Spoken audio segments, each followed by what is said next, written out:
வணக்கம். திங்கக்கிழமை பிறந்துட்டாலே நமக்கு ஒரு சந்தோஷம் வருது. என்ன காரணம் அப்படின்னு கேட்டால், ஒரு வாரம் தொடங்குது இல்லைங்களா? அந்த தொடங்குற வாரத்தில் நாம் எப்படி உற்சாகமாக இருக்கணும்?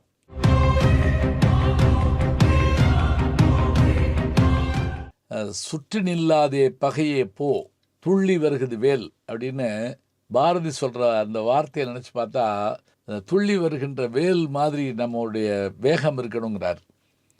அப்போ அதே மாதிரி நாம் இந்த திங்கக்கிழமை தொடங்கின உடனே இந்த வாரம் முழுவதும் எப்படி இருக்கணும்? புது ஆண்டா இந்த வருடம் முழுவதும் எப்படி இருக்கணும்? ஏன் வாழ்க்கை முழுவதும் எப்படி இருக்கணும் நினச்சி பார்க்குறோம். அதுக்கு எவ்வளவோ செலவு செஞ்சு எடுக்கிற படத்தில் அந்த படத்தோட கதாநாயகனுடைய அறிமுகம் இருக்கு பாருங்க, அது நம்மளை அப்படியே வியக்க வைக்கும்.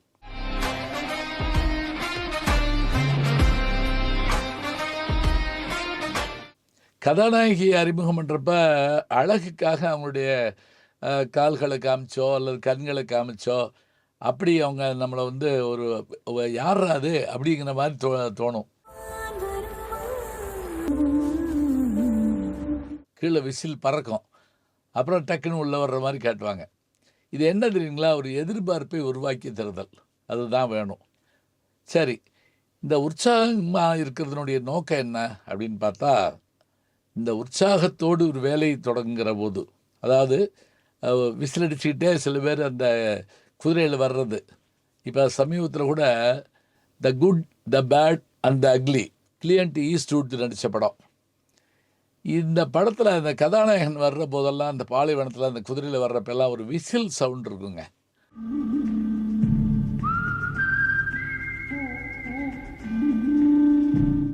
அதை வச்சுட்டு எத்தனையோ படங்களை இதை ஓட்டினாங்க. இப்போ கூட நம்முடைய அஜித்தோட படம் ஒன்று வரப்போகுது. அடுத்த படத்துக்கோட பேர் அதை தான் வச்சுருக்குறாங்க. இது எதுக்கு சொல்கிறேன் அப்படின்னா, அந்த விசில் சத்தம் கேட்ட உடனே தேட்டரில் ஒரு வழக்கமாக கதாநாயகனை பார்த்து தான் நம்ம விசில் அடிப்போம். ஆனால் கதாநாயகன் வர்ற போது அந்த விசில் சத்தத்தோடு வர்றதுங்கிறது ரொம்ப அழகாக இருக்கும்.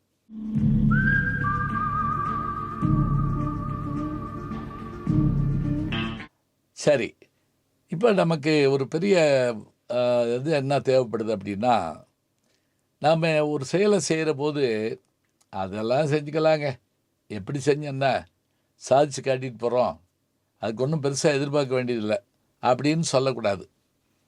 ஏன்னா இந்த உடம்பு இருக்கு பாருங்க, இந்த உடம்பு இது எவ்வளவு நாளைக்கு இருக்கும் அப்படின்னு நமக்கு தெரியாது. என்னடா காலங்காலத்தால் நிலையாமை பேசுகிறேன்னு நீங்கள் நினைக்க வேண்டாம். இல்லை, இது நமக்கு ஒன்று தெரிஞ்சு வச்சுக்கிட்டா நல்லதில்ல. இந்த ஓட்டப்பந்தயத்தில் என்ன தெரியுங்களா பெரிய சிறப்பு? நேரமும் தூரமும் குறிக்கப்படுவதால் தான் அந்த வேகம் எடுக்குது. அதாவது 100 மீட்டரை இத்தனை வினாடிக்குள் கடப்பவர்கள் முதல் பரிசு பெறுவார்கள் அப்படிங்கிறப்ப அதுதான் அந்த வேகத்துக்கான நேரம். இது தூரம், இது நேரம். இந்த நேரத்தையும் தூரத்தையும் வச்சுக்கிட்டு சாதிச்சு காட்டணும். நமக்கு அது மாதிரி தானேங்க வாழ்க்கைங்கிறது, அப்படிப்பட்டது தான். என்னைக்கு என்னங்கிறது தெரியும். அதுலையாவது ஒரு நிமிஷத்துக்குள்ளே இவ்வளோ தூரம் ஓடணும், 5 நிமிஷத்துக்குள்ளே இவ்வளோ தூரம் ஓடணும்.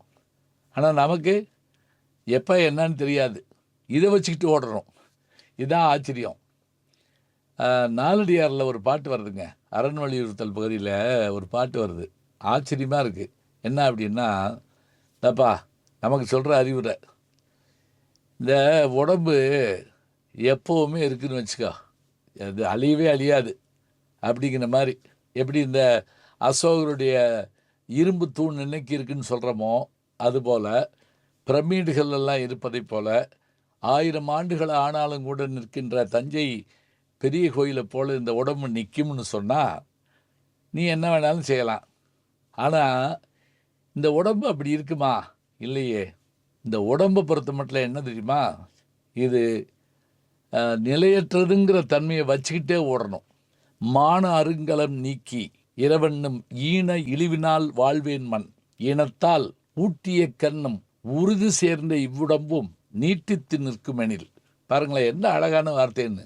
இந்த உடம்பு மாத்திரம் நீட்டித்து நிற்கும்னு யாராவது கேரண்டி கொடுத்துட்டா, பிரீத்திக்கு நான் கேரண்டி அப்படிங்கிற ஒரு பொண்ணு தோன்றி ஒரு சாதாரண மிக்சிக்கு கிரைண்டருக்கு கேரண்டி கொடுக்குறாங்க.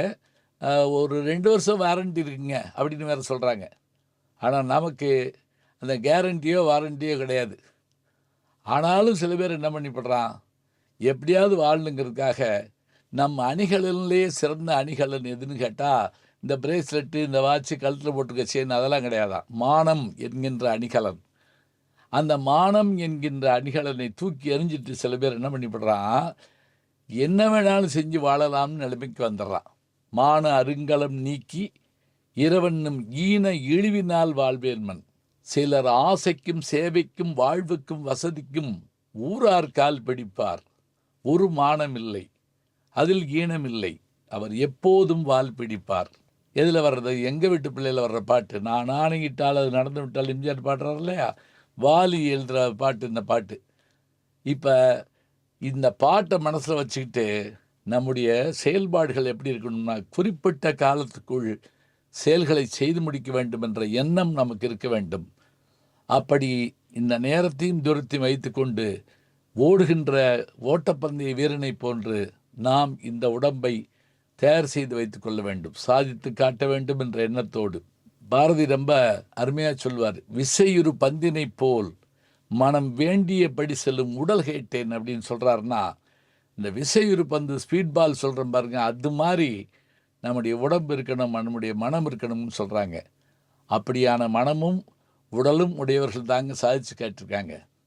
ஹிட்லரை பற்றி, அடால்ஃப் ஹிட்லரை பற்றி சொல்கிறப்ப அந்த ஒரு மனுஷனை பார்த்து உலகமே பயந்துச்சே. உலகத்தையே ஆண்ட லண்டன் பயந்ததே. பலர் கூட நினச்சாங்க ஹிட்லரோட நட்பு வச்சு கூட இந்தியா சுதந்திரத்துக்கு போராடலாம் அப்படின்னு கூட ஒரு எண்ணம் வந்ததே. ஏன்? உள்ளம் உறுதி மிகுந்தது. ஏடா ஒரு கெட்டவனை போய் நம்ம சொல்கிறோம், நமக்கு தான் கெட்டவன். ஜெர்மனியில் கேட்டு பாருங்க, ஃபாதர் ஆஃப் த நேஷன் ஆவா யார்? Adolf Hitler. ஏன் தெரியுமா?